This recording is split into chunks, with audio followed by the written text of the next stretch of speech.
Bryce Whitty here from Technibble.com, and in this video I'd like to share with you what you can do if your prospect already has a tech guy. So there are a couple of angles you can take with this.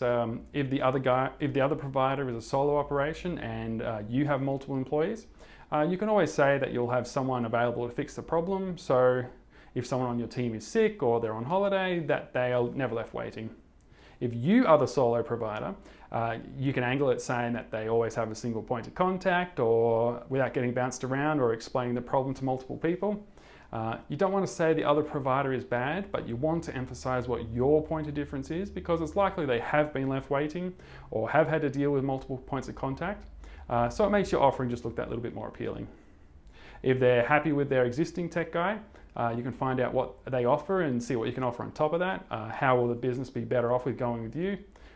Chances are that you both offer remote management, antivirus backup, and so on. So focus on the additional things that you can do for that business. You don't want to try and replace the other MSP mid-contract though, but rather you want to ask how much longer they're contracted with the other guy. The reason why is if you don't want to have a client that jumps mid-contract. It's likely that they'll do it to you later on, resulting in higher churn. I hope you find these few tips helpful.